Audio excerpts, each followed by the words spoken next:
दोस्तों एक लड़की जो कि पढ़ाई लिखाई में बहुत अच्छी थी और उसका सपना था कि शहर में जाके वो आगे की पढ़ाई करे। लेकिन उसके माता पिता की ऐसी दशा नहीं थी कि वो उसे शहर भेज सके। लेकिन वो जिद करती है, रोती है और बोलती है कि बस मुझे आप शहर जाने की इजाजत दे दीजिए, वहां का जो भी खर्चा होगा वो मैं खुद उठा लूंगी।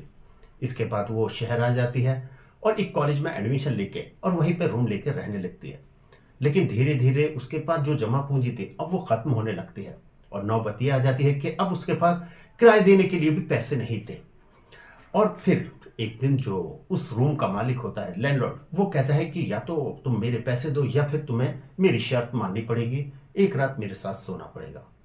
अब उस लड़की के सामने कुआं और खाई जैसी हालत थी। दोस्तों आगे क्या होता है, क्या वो लड़की अपनी पढ़ाई में कामयाब होती है या फिर वो लैंडलॉर्ड अपनी जो बुरी निगाह थी उसमें सफल होता है। वीडियो में आगे बढ़ने से पहले मेरी आपसे एक रिक्वेस्ट रहेगी कि आप हमारी इस वीडियो को लाइक करके चैनल को सब्सक्राइब जरूर कर लें और वीडियो अच्छी लगे तो अपने दोस्तों के साथ शेयर जरूर करें। दोस्तों एक लड़की जिसका नाम रश्मि होता है, वो उत्तर प्रदेश के झांसी जिले में रहती थी। दोस्तों वो लड़की पढ़ाई लिखाई में बहुत अच्छी थी, 12वीं में बहुत अच्छे नंबरों से पास होती है। घर जाती है, मम्मी पापा को बताती है कि मैं बहुत अच्छे नंबरों से पास हुई हूँ और अब मैं भी अपनी सहेलियों की तरह बाहर शहर में जाके पढ़ूंगी। लेकिन उसके माता पिता बहुत ही गरीब थे। उसकी माँ कहती है कि पहले से ही हमारे पास तुम्हारे 3 छोटे भाई बहनों का भी बोझ है, तुम्हारे पिताजी एक दिहाड़ी मजदूर हैं, किस तरीके से मुश्किल से घर खर्च चलता है, तो हम तुम्हें शहर भेज के कैसे पढ़ा सकते हैं। हालांकि वो रोने लगती है, जिद करती है और कहती है कि आप बस मुझे शहर जाने की इजाज़त दे दिया, वहाँ जो भी खर्चा होगा मैं ट्यूशन पढ़ा के कुछ एक्स्ट्रा जॉब करके, मैं किसी पार्ट टाइम जॉब करके मैं अपना इंतज़ाम कर लूँगी, आपको मैं किसी भी तरीके से बोझ नहीं बनूंगा। आखिरकार माँ अपनी बेटी की बात मानती है और कहती है कि ठीक है बेटी, हमें आप पे विश्वास है, मुझे मालूम है तुम जो भी करोगी, जो भी फैसला लोगी वो बिल्कुल सही होगा। इसके बाद जो उसकी माँ थी उसके पास में अपनी पाजेब होती हैं, वो लेती है और उनको बेच देती है और उससे करीब 10,000 रुपये उसके पास हो जाते हैं। और इसके बाद कहती है कि मेरे पास सिर्फ 10,000 रुपये ही हैं और वो लेके शहर चली जाती हैं। शहर जाने के बाद में वो वहाँ पे जो एडमिशन के प्रोसेस होते हैं वो पूरे करती हैं और एडमिशन कराने के बाद पास में ही एक रेंट पे रूम दिला दिया जाता है जिसमें उसके साथ में एक लड़की और उसी कॉलेज की रहती है। इसके बाद वो वापस आते हैं। अब रश्मि के साथ एक कविता नाम की लड़की थी जो बहुत ज्यादा खर्चीली थी। वो खुल के पैसा खर्च किया करती थी, उसके माता पिता खूब पैसे दिया करते थे। लेकिन दूसरी तरफ रश्मि, जिसके पास बिल्कुल भी पैसे नहीं थे, एक एक रुपया वो बचाती थी और कैसे कैसे वो दिन गुजारती थी। कभी कभी तो एक पार्ले जी बिस्कुट पे ही अपना पूरा दिन गुजार दिया करती थी। लेकिन जो लड़की थी वो इस बात से बहुत ज्यादा नाराज थी कि सारे खर्च मैं करती हूं, तुम नहीं करते। लेकिन हकीकत में जो रश्मि थी वो अपनी दशा उसे नहीं बता पाती। अब धीरे धीरे दिन बीत रहे थे, करते करते अब रश्मि के पास जो पैसे थे वो करीब करीब खत्म हो चुके थे। अब उसे और पैसे चाहिए थे, घर से वो ले नहीं सकती थी। इसलिए वो तय करती है कि कुछ पार्ट टाइम में काम किया जाए। इसलिए वो आस पड़ोस में पता करती है कि किसी को ट्यूशन पढ़ना है कि नहीं। ऐसे ही करते करते वो कुछ दूर पहुंच जाती है। उसके बाद में एक मकान पे वो नॉक करती है तो वहां से एक आदमी निकलता है और वो बोलता है कि जी बताइए। रश्मि बोलती है कि मैं आपकी कॉलोनी में ही रहती हूँ और मैं ट्यूशन पढ़ाती हूँ, अगर आपके कोई बच्चे ट्यूशन पढ़ना चाहते हैं तो मैं घर पे आके उन्हें ट्यूशन पढ़ा सकती हूँ। वो जो आदमी था उसका नाम अमर सिंह होता है। अमर सिंह ये सुनने के बाद कहता है कि हाँ, हमें ट्यूशन पढ़ाने के लिए चाहिए तो सही, हमारे 2 बच्चे हैं, लेकिन आप किस क्लास तक ट्यूशन पढ़ा सकती हो। हालांकि जो रश्मि थी वो कहती है कि मैं पहली से लेकर 12वीं तक किसी भी क्लास को सभी सब्जेक्ट पढ़ा सकती हूँ। वो कहते हैं कि ठीक है, अगर आप सारे सब्जेक्ट पढ़ा सकते हो तो मेरी एक लड़की 10वीं में है और एक लड़का 12वीं क्लास में है, अगर तुम उन्हें ट्यूशन पढ़ा सकती हो तो फिर आप कल से आ सकते हो। इसके बाद वो उससे फीस पूछते हैं। वो कहता है कि मैं दोनों को पढ़ाने के 4,000 रुपये लूंगी। हालांकि ये वो कहते हैं कि ये फीस तो बहुत ज़्यादा है, लेकिन वो कहते हैं कि मैं आपको बच्चे को घर पे आके पढ़ाऊंगी और 2 घंटे की ट्यूशन दूंगी। अमर सिंह इस बात के लिए तैयार हो जाते हैं कि लड़की घर आके पढ़ाएगी तो क्या बुराई है। और उसके बाद वो ट्यूशन पढ़ाने लगती है। अब पैसे मिलने लगते थे तो उसकी जो क्लासमेट थी अब वो और भी ज़्यादा गुस्सा होती है, कहती है कि अब तो तुम एक्स्ट्रा इनकम भी कर रही हो, अब तो तुम खर्च कर सकती हो। लेकिन रश्मि उसे तब भी नहीं बताती कि मेरे साथ क्या मजबूरी है। अब उसकी क्लासमेट इस बात को लेकर बहुत चिढ़ती है, अक्सर लड़ाई भी होती। और एक दिन वो क्लासमेट क्या करती है, वो बिन बताए जब किराए का टाइम आता है रूम रेंट का, वो चुपचाप रूम छोड़ के एक पीजी में जाके रहने लगती है। इसके बाद में जो उस कमरे का सारा किराया था, अब रश्मि के सर आ जाता है। इधर रश्मि को अपने कॉलेज की कुछ फीस भी देनी थी और उधर रेंट भी देना था। हालांकि वो अपनी कॉलेज की फीस दे देती है और जो लैंडलॉर्ड था उससे कह देती है कि मैं आने वाले टाइम में आपके पैसे दे दूंगी। 1 महीने का, 2 महीने का, अब किराया चढ़ने लगा था। लैंडलॉर्ड लगातार उस पर प्रेशर बनाता है रश्मि पर कि मुझे मेरा किराया चाहिए। लेकिन रश्मि कहती है कि मुझे थोड़ी सी मोहलत दो। ऐसे ही वक्त गुजरता रहता है। लैंडलॉर्ड दूसरी तरफ प्रेशर करता रहता है। 3 महीने का समय आ चुका था। इसके बाद में वो कहता है कि अब तुम्हें मुझे बताना पड़ेगा, या तो मेरा किराया देना पड़ेगा या फिर तुम्हें मेरी एक शर्त माननी पड़ेगी। रश्मि ज्योति बहुत ध्यान से कहती है कि जी बताइए आपकी क्या शर्त है। वो कहता है कि या तो मेरा किराया आप दे दो या फिर मेरी ये शर्त है कि तुम्हें एक रात मेरे साथ। हालांकि रश्मि कहती है कि मैं समझी नहीं। जिस पर लैंडलॉर्ड कहता है कि तुम देख इतनी भी भोली नहीं हो कि तुम मेरे कहने का मतलब नहीं समझे, तो अब तुम तय कर लो क्या करना चाहते हो। ये सुनने के बाद रश्मि जानती थी कि अगर मैंने इसे कुछ कहा तो ये मुझे अगले दिन ही इस घर से निकाल देगा और मेरी पढ़ाई बीच में रह जाएगी। वो कहती है कि ठीक है, अगर मैं आपका किराया ना दे पाई तो आपकी जो भी शर्त होगी मैं वैसा ही करूंगी। लैंडलॉर्ड समझ जाता है कि ये अब मेरी शर्त मान जाएगी और वो वहां से चला जाता है। इधर वो उम्मीद कर रही थी कि जो भी मुझे अभी फीस मिलेगी अब कि मैं लैंडलॉर्ड को दे दूंगी। वो बच्चों से इंतजार करती है, लेकिन किसी वजह से अमर सिंह जो थे वो उसकी फीस नहीं देते। ऐसे ही 1 दिन 2 दिन गुजरने लगते हैं। वहीं दूसरी तरफ अब लैंडलॉर्ड भी रोज आता, लेकिन अब वो किराए के लिए नहीं कह रहा था बल्कि उसके लिए गिफ्ट लाता रश्मि के लिए, कभी कोई खाने पीने की चीजें लाता और अच्छी अच्छी बातें कर, क्योंकि वो कहीं ना कहीं अब उसे कन्विंस करना चाह रहा था।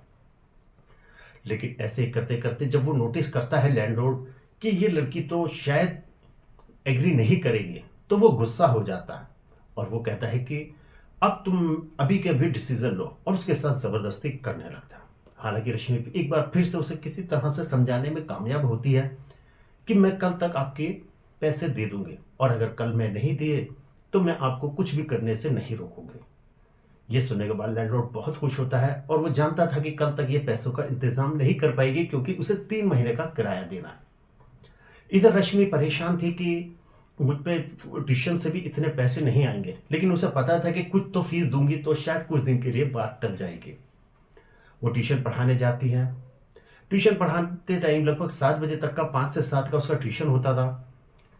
ऐसे ही 7 बजते हैं, 7:15 बजते हैं, 7:30 बजते हैं, लेकिन रश्मि वहीं बैठी हुई रहती है। वो इस इंतजार में थी कि शायद अब मुझे मेरी फीस मिल जाएगी, क्योंकि पहले ही 2 हफ्ते लेट हो चुकी थी। इतनी देर में जो लड़की थी वो पूछती है कि दीदी आप घर नहीं जाएंगी। वो कहती है कि नहीं नहीं, आज तुम हमेशा कहती हो ना कि मेरे घर पे क्यों नहीं रुकती, आज हमारे घर पे रुक जाओ, तो आज मैं रुक जाती हूँ, कोई दिक्कत तो नहीं है। ये सुनने के बाद लड़की बहुत खुश होती है कि दीदी ये तो बहुत ही अच्छी बात है कि आज आप हमारे घर पर रुकोगी। इसके बाद में जो लड़का था जिसका नाम राहुल होता है वो कहता है कि ठीक है आप लोग अब बातें करो, मैं तो जा रहा हूँ, मेरे तो ट्यूशन कंप्लीट हो चुका टाइम, इससे ज़्यादा मैं नहीं पढ़ूंगा। और लड़का खेलने चला जाता है, लेकिन वो लड़की लगातार उससे रश्मि से पढ़ती रहती है। 8 बजे का करीब का टाइम हो जाता है, तभी अमर सिंह घर के अंदर आते हैं और वो देखते हैं कि रश्मि अभी यहाँ बैठी हुई है। वो देखते ही पूछते हैं कि क्या बात है रश्मि, आज तुम घर नहीं जाओगे। रश्मि कहती है कि बस इतना ही बोला था कि तभी लड़की बोलती है कि नहीं नहीं दीदी आज घर नहीं जाएंगी, दीदी आज मेरे साथ रहेंगे। हालांकि अमर सिंह को ये थोड़ा अजीब लगता है, लेकिन वो बोलते हैं चलो कोई बात नहीं, जैसा तुम्हें बेस्ट लगे। हालांकि जो अमर सिंह की पत्नी थी वो थोड़ा सा नाराज होती हैं, लेकिन वो फिर भी उन्हें लगा था कि शायद ये चली जाएगी। उसके बाद पूछते कि खाना खाओगे। उसके बाद रश्मि के लिए अच्छा सा खाना लाया जाता है, सब लोग खाना खाते हैं। अब करीब 9 बज चुके थे। अब ये बात बिल्कुल क्लियर हो चुकी थी कि रश्मि घर नहीं जाएगी, और ये बात अमर सिंह की पत्नी को बिल्कुल भी नहीं भा रही थी। वो अमर सिंह से कहती है कि मुझे लगा था कि शायद ये थोड़ी देर के बाद चली जाएगी, लेकिन ये नहीं जाएगी, और इसका अब इरादा क्या है। हमारे घर में हमारा जवान बेटा है, वो भी इसी की उम्र का है, न जाने इसके क्या इरादे हैं। उसे प्रेम जाल में तो नहीं फंसाना चाहती, हमारा इकलौता बेटा है, आगे क्या होगा। वो इस तरीके की बातें करने लगते हैं, लेकिन वो किसी तरह से अपनी पत्नी को समझाते हैं कि ऐसी कोई बात नहीं है, रात की तो बात है, सुबह चली जाएगी।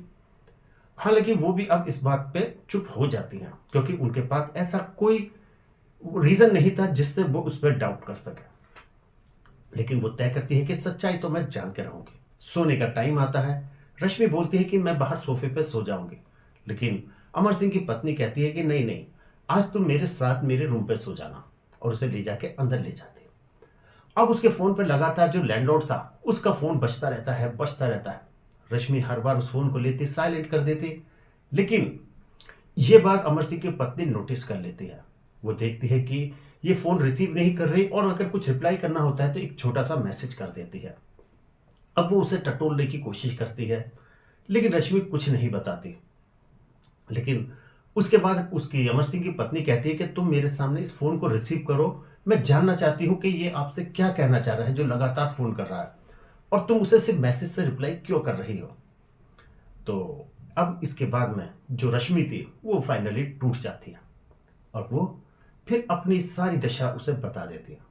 वो शुरू से बताती है कि मैं कैसे कैसे यहाँ शहर में पढ़ने आई, यहाँ मैंने पढ़ाई शुरू करी, लेकिन मेरे माता पिता की जो कंडीशन थी वो सारी चीज़ें, और उसके बाद मेरे पास धीरे धीरे पैसे खत्म होने लगे। मुझे उम्मीद थी कि आप मुझे मेरी फीस दे दोगे, लेकिन आपने फीस नहीं दी, और आज उसकी शर्त थी कि अगर मैं फीस ना दे सकी तो उसे उसकी शर्त माननी पड़ेगी। इसलिए इसी डर से मैं घर नहीं गई, और वो मेरा बेसब्री से घर पर इंतज़ार कर रहा है। ये सुनने के बाद उनको बहुत दुख होता है। कहते हैं कि आज के ज़माने में कोई पढ़ना चाहता है, बढ़ना चाहता है, लेकिन आज भी इस तरीके की मानसिकता के लोग जिंदा हैं। उन्हें बहुत गुस्सा आता है। उसके बाद वो रश्मि को समझाते हैं कि बेटा तुम परेशान मत हो, फीस की बात थी तो एक बार तुमने हमसे कहा तो होता। और उसके बाद वो सो जाते हैं। सुबह होने पर अमर सिंह से इस बारे में बताया जाता है। अमर सिंह को भी सुन के बहुत ही ज़्यादा गुस्सा आता, और वो पहले रश्मि से कहते हैं कि बेटा ऐसी कोई बात थी तो आप हमसे एडवांस भी ले लेते, हमने कम, हमें क्या मालूम था कि तुम्हें पैसों की इतनी ज़रूरत है। कहते हैं कि कोई बात नहीं, तुम परेशान ना हो। इसके बाद अमर सिंह वहां पे जाते हैं और उस लैंडलॉर्ड से बहुत ज़्यादा झगड़ा करते हैं। कहते हैं कि मैं तुम्हारे खिलाफ केस कर दूंगा। हालांकि फिर वो माफ़ी मांगता है, कहता है कि भविष्य में ऐसा नहीं करूंगा, और कंप्रोमाइज हो जाता है। इसके बाद अमर सिंह उस लड़की को वहां से शिफ्ट करा के एक पीजी में शिफ्ट करा देते हैं, और कहते हैं कि तुम अब परेशान मत हो, तुम्हारा जो भी खर्चा है, जो भी पैसे की ज़रूरत होगी, वो मैं तुम्हारी लगातार उठाता रहूंगा जब तक तुम्हारी पढ़ाई पूरी ना हो जाए। अब तुम्हें किसी चीज़ की दिक्कत नहीं लेनी। जैसे मेरे लिए 2 बच्चे थे, ऐसे ही एक बच्चा तुम भी मेरे लिए हुआ। यही बात उसकी पत्नी भी कहती है कि बेटा आज से तुम कभी किसी चीज़ को लेकर परेशान मत होना, मुझे अपनी माँ जैसे सोचना, और जब भी निःसंकोच हो मेरे पास चले आना। ऐसे ही करते करते पढ़ाई वो करती है।